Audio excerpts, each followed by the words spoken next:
नमस्कार दोस्तों, स्वागत है आपका हमारे यूट्यूब चैनल पे। आज हम देखने जाएंगे कि पाइथन प्रोग्रामिंग लैंग्वेज जो होती है वो बहुत ही सिंपल प्रोग्रामिंग लैंग्वेज है। तो उसमें जो बेसिक कोड है हम वो सीखेंगे आज। जो नॉन कंप्यूटर साइंस बैकग्राउंड के स्टूडेंट है वो भी अच्छे से समझ जाएंगे। इतना सिंपल होता है पाइथन लैंग्वेज। आप अगर बिगिनर हो तो पाइथन सीखना चाहते हैं तो बिल्कुल सीख सकते हैं। पाइथन में आपको जो स्ट्रक्चर है पाइथन का वो इजीली अंडरस्टूड हो जाएगा। तो हम बेसिक से शुरू करेंगे, आपके बेसिक बहुत ही स्ट्रांग हो जाएंगे। और जो भी प्रोग्राम में एरर आएंगे पाइथन के प्रोग्रामिंग लैंग्वेज में जो आप कोड कर रहे हैं उसमें जो एरर आएंगे वो एरर आप इजीली हैंडल करेंगे। अगर आपको पाइथन प्रोग्रामिंग का स्ट्रक्चर समझ में आ गया तो आपका एरर ही नहीं आएंगे। पर एरर लॉजिकल एरर तो आ सकते हैं, पर जो अपना प्रोग्रामिंग का सिंटैक्स एरर होता है वो एरर नहीं आएगा। तो आप अगर डेली प्रैक्टिस करते हो तो और भी चांसेस है कि आपके एरर जो है वो प्रोग्राम में बहुत कम आएंगे। तो हम पाइथन का कोड राइट करेंगे। इसके लिए आईडी, जो पाइथन कोड हम जिस पर लिखते हैं इसके लिए एक आईडी होती है। वो आईडी हम विजुअल स्टूडियो यूज़ करेंगे। और भी बहुत सारी आईडी है जैसे कि पाइचाम है, और बहुत सारी, पर पॉपुलर में विजुअल स्टूडियो मुझे बहुत पसंद आता है। तो आप विजुअल स्टूडियो यूज़ कर सकते हो। वीडियो लास्ट तक देखो, वीडियो बहुत ही इंफॉर्मेटिव होंगी आपके लिए। तो हम क्या करेंगे, एक फोल्डर तैयार करेंगे अपने डेस्कटॉप पे। मैंने जैसे किया है, ये पाइथन पाइथन नाम का फोल्डर है, इसमें मेरे पाइथन की प्रोग्राम है। अब देखो मैं इसको ओपन करता हूँ। पाइथन का जो कोड होता है उसको एक्सटेंशन py देना पड़ता है। तो अब देखो यहाँ ये जो एक्सटेंशन दिया हुआ है उसको py एक्सटेंशन दिया है, इधर दिख नहीं रहा पर ये पाइथन पाइथन की फाइल है। ये देखो पाइथन दिख रहा है इधर हमें, ये पाइथन का सिंबल आ रहा है, पाइथन फाइल भी नाम दिखा रहा है। मैंने इसको जब सेव किया है फाइल नेम, तो उसका एक्सटेंशन जो है py रखा है। जैसे कि हम जावा प्रोग्रामिंग में जावा रखते हैं, C++ में cpp और सी में .c, जो फाइल का नाम होता है उसके आगे के एक्सटेंशन देते हैं हम। पाइथन में py, जावा में जावा, ऐसा। अब विजुअल स्टूडियो में जाएंगे हम। ओके, विजुअल स्टूडियो में गया मैं, या मैं क्या करूँगा, एक न्यू फाइल बनाऊँगा। तो कंट्रोल एन दबाओ सिर्फ। ये मेरे बाकी के पहले प्रोग्राम किए हुए हैं, ये देखो ये पहले प्रोग्राम किए। अब हम नया जो प्रोग्राम करेंगे उसमें दिखा देता हूँ मैं आपको। ये देखो, अब इसका ये जो फाइल है ये फाइल अभी सेव नहीं हुआ है, तो इसको पहले सेव करके रखो। कंट्रोल एस दबाओ। कंट्रोल एस दबाने के बाद ये किस में स्टोर करना है ये बता रहा, तो मैं पाइथन में स्टोर करूँगा। ये देखो डेस्कटॉप में गया मैं। डेस्कटॉप जाने के बाद इधर पाइथन नाम का जो फोल्डर है इस फोल्डर में मुझे स्टोर करना है। तो फाइल का नाम क्या देंगे हम, तो सिंपल सा नाम देंगे, कुछ भी, डेमो वगैरह कुछ भी। डेमो 1 नाम देता हूँ मैं, डेमो 1 डॉट। अब देखो .py एक्सटेंशन ज़रूरी है कि समझ जाएगा आईडियो का, हाँ ये पाइथन की फाइल है। ओके, तो .py मैं उसका नाम रख देता हूँ, डेमो 1 .py। अब फाइल सेव किया।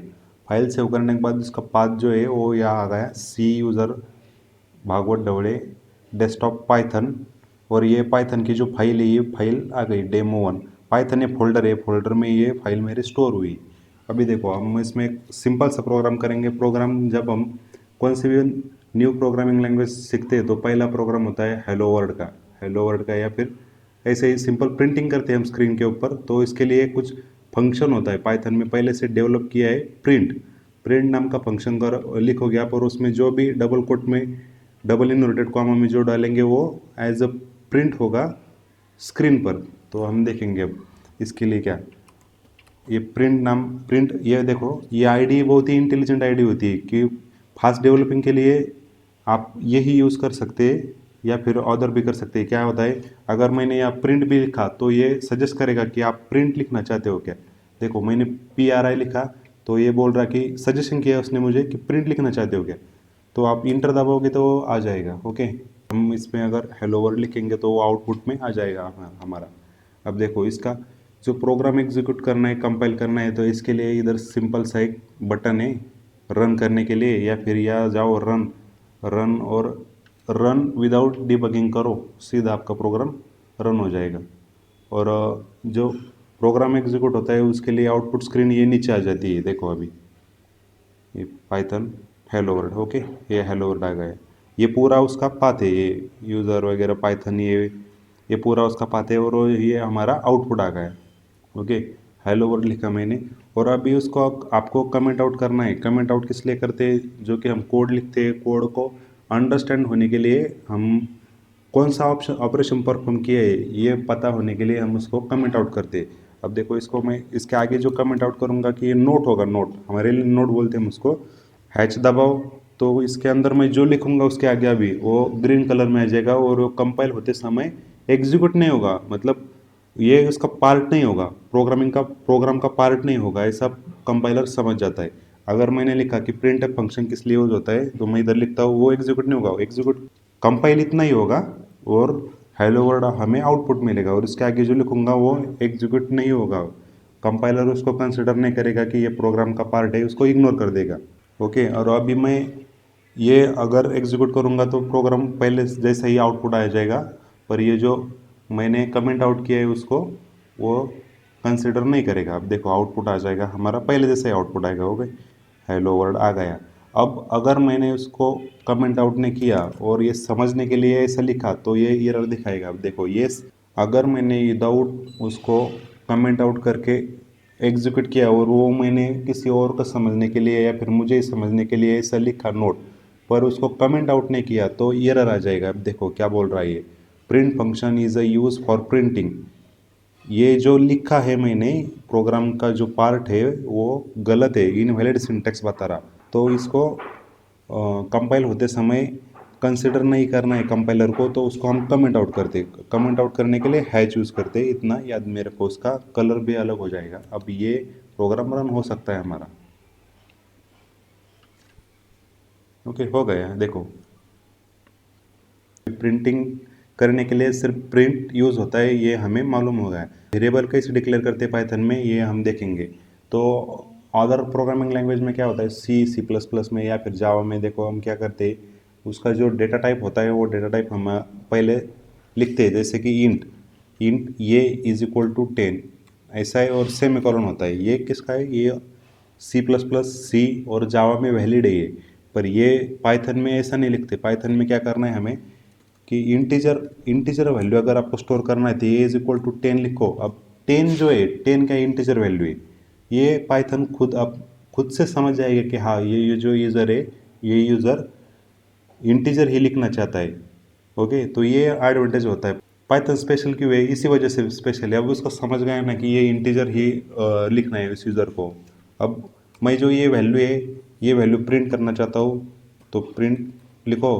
प्रिंट लिखने के बाद प्रिंट का जो सिंटैक्स है वो सिंटैक्स लिखो और उसके अंदर लिखो ये।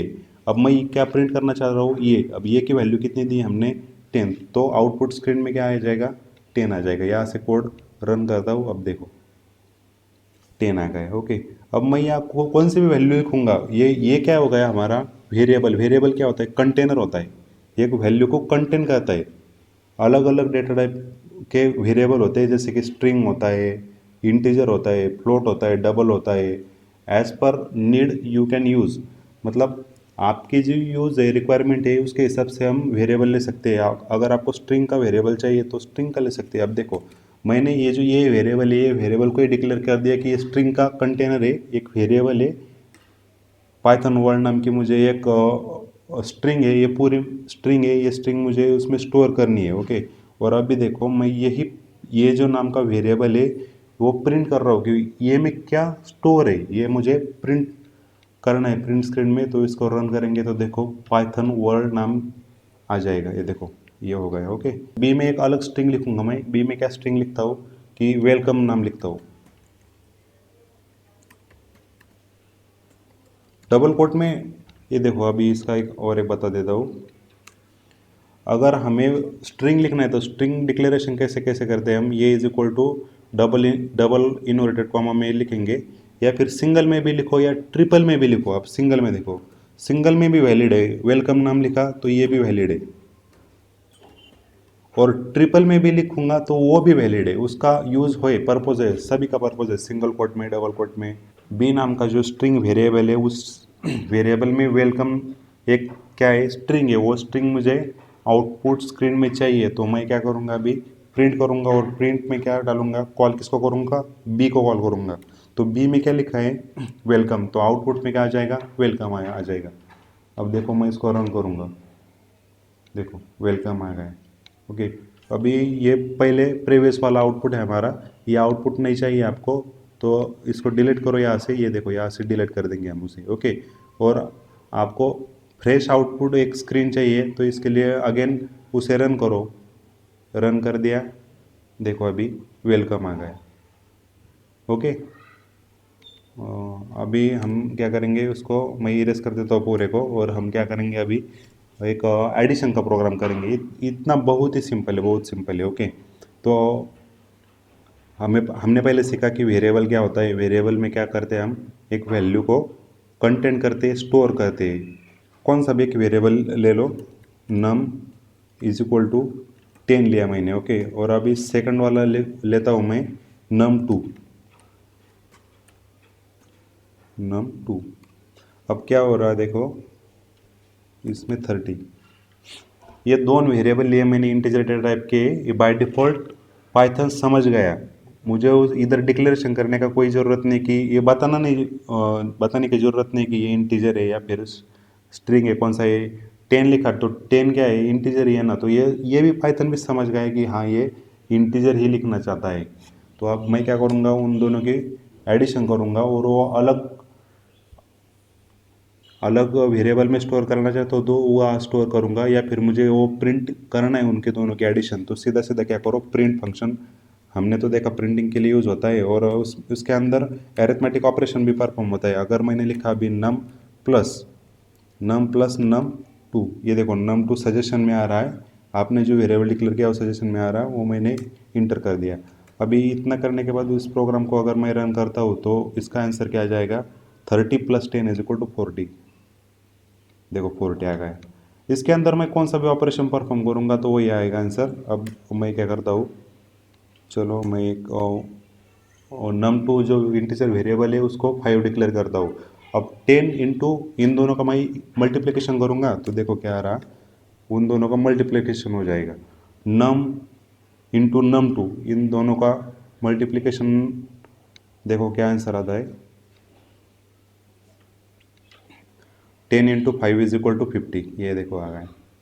जैसे मैं साइन चेंज करूँगा अरिथमेटिक ऑपरेशन का, वैसा ऑपरेशन हो जाएगा। अब डिवाइड लगा देता हूँ तो क्या आ जाएगा उसका आंसर, num2 से डिवाइड करेंगे हम उसको। ओके,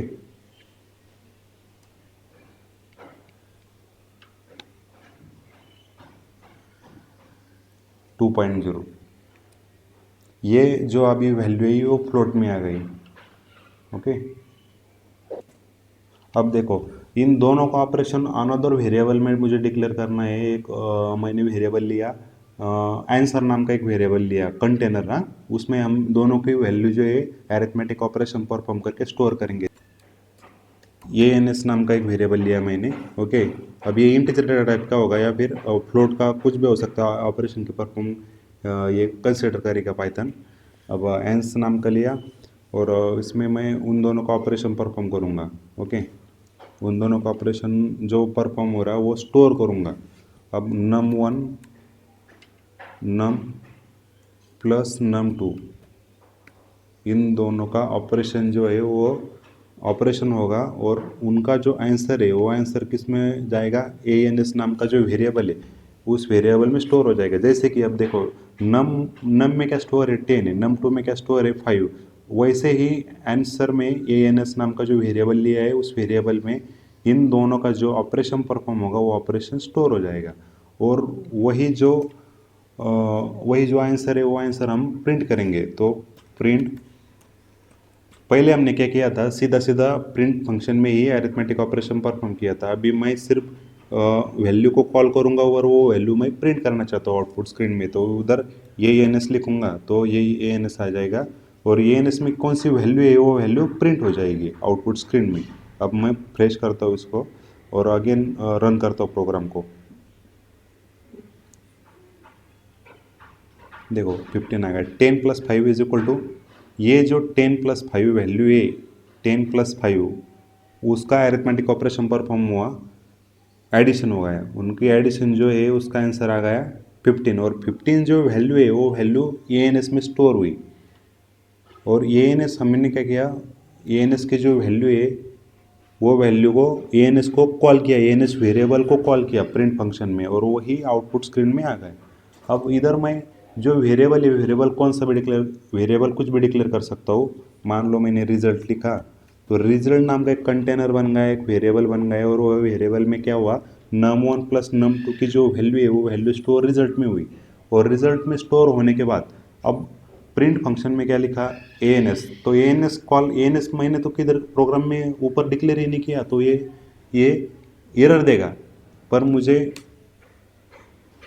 क्या करना है, आउटपुट में रिजल्ट को कॉल करना पड़ेगा, RESULT। रिजल्ट में स्टोर है ना हमारी वैल्यू, जो ऑपरेशन परफॉर्म हुआ अरिथमेटिक एडिशन का, वो उसका जो वैल्यू स्टोर हुई वो रिजल्ट में हुई, और रिजल्ट को मैंने कॉल किया प्रिंटफ फंक्शन में, तो रिजल्ट में जो वैल्यू वो वैल्यू आ जाएगी 15 आ गई। ओके। और एक बताना है, जो हम अरिथमेटिक ऑपरेशन परफॉर्म करते हैं, हमारा जो मैथमेटिक्स अलजेब्रा फंक्शन जो होते हैं उसमें क्या होता है, A plus B is equal to C, ऐसा मान लो। तो A plus B is equal to C, ये तो हमारा जो मैनुअली हम नोट पे लिखते हैं ना, वो वैलिड है, वैसा भी वैलिड है। Plus C is equal to A plus B, ये भी वैलिड है। पर प्रोग्रामिंग लैंग्वेज में क्या होता है, ऐसा नहीं है। प्रोग्रामिंग लैंग्वेज में ये वैलिड नहीं, कौन सा, A plus B is equal to C, ये वैलिड नहीं है। इन दोनों की जो वैल्यू है वो इसमें स्टोर होगी, ऐसा नहीं, बिल्कुल भी नहीं। इसमें कैसा होता है, C is equal to A plus B, ये अभी हम क्या करेंगे, राइट हैंड साइड में जो ऑपरेशन परफॉर्म होता है वो लिखेंगे, और जो वैल्यू स्टोर करनी पड़ती है हमें, वो स्टोर वैल्यू किस में होती है, हमारे लेफ्ट हैंड साइड में। मतलब सी में अभी स्टोर होगी वैल्यू, ये वैलिड है, पर ये नहीं वैलिड। देखा तो मैं आपको नीचे लिख देता हूँ, ये प्लस बी आ गया। या एक्चुअली ऐसा क्यों आ रहा है हमारे, ये अभी एरर दिखा रहा है, मतलब एरर का ये पहले से इसने अंडरलाइन कर दिया, क्योंकि मैंने ऊपर डिक्लेयर ही नहीं किया ए और बी क्या है, ये स्ट्रक्चर उसे समझ में नहीं आ रहा, इसलिए उसने पहले से अंडरलाइन कर दिया विजुअल स्टूडियो आईडी ने। तो अब ये जो एक्सप्रेशन है हमारा, तो हम क्या देख रहे थे, expression C is equal to A plus B, ये वैलिड है, पर ये वैलिड नहीं है, कौन सा, A plus B is equal to C. A plus B उन दोनों के जो अरिथमेटिक ऑपरेशन परफॉर्म होगा उसका जो आंसर आएगा वो सी में स्टोर होगा। सेकंड वाला ये गलत है अकॉर्डिंग टू प्रोग्रामिंग लैंग्वेज। पर हम अगर मैथमेटिक्स लिखते हैं हमारे नोट्स में या एग्जाम में जो लिखते हैं वो ये वैलिड है, ये दोनों भी वैलिड है, पर प्रोग्रामिंग लैंग्वेज में नीचे वाला वैलिड नहीं है, ऊपर वाला ही लिखना पड़ेगा। ओके। तो अब हम क्या करेंगे, सी में क्या करेंगे, अब मैं स्टोर करता हूँ वैल्यू, हमने पहले भी देखा था, नम प्लस num2, सॉरी num2, ये दोनों वेरिएबल की वैल्यू इसमें स्टोर हो जाएगी, उसको कमेंट आउट करना पड़ेगा। अब अगर मैंने ये रन कर दिया और उसको प्रिंट फंक्शन लिखा और उसमें कॉल किया सी को, तो ये रन नहीं होगा, क्योंकि num1 num2 को मैंने वैल्यू असाइन ही नहीं की, इधर असाइन की, पर ये मैंने क्या किया, कमेंट आउट कर दिया, तो वो रन नहीं होगा। ये देखो, मैंने num is equal to 10 num2 is equal to 5 उसको वैल्यू था असाइन की, पर सी उसको, ये जो num plus num2 arithmetic operation हो रहा, वो ऑपरेशन नहीं हो रहा, क्योंकि वो num और num2 की वैल्यू ही नहीं जानता कौन सी, क्योंकि मैंने num1 num2 की वैल्यू को क्या किया है, कमेंट आउट कर दिया है। सो ये एरर दिखाएगा। अब मैं दिखाता हूँ आपको रन करके, देखो क्या बोल रहा, नम इज़ नॉट डिफाइन। देखो नम डिफाइन ही नहीं किया तो उसे क्या समझ में आ जाएगा, तो इसको हमें कमेंट आउट करना पड़ेगा। देखो अभी कमेंट आउट कर देता हूँ, तो अभी प्रोग्राम रन हो जाएगा। अब डिफाइन किया मैंने, num is equal to 10 num2 is equal to 5, ये डिफाइन किया, और उसका आंसर देखो अभी आ रहा 15 आ गए। ओके, ऐसा होता है। आई होप आपको समझ आ गया होगा, और लाइक और शेयर करो, सब्सक्राइब भी करो हमारे यूट्यूब चैनल को। और आगे ऐसे ही मैं आपके लिए पाइथन का एक सीरीज़ लेके आऊँगा, उसमें हम बेसिक पाइथन हम सीख जाएंगे। Thank you.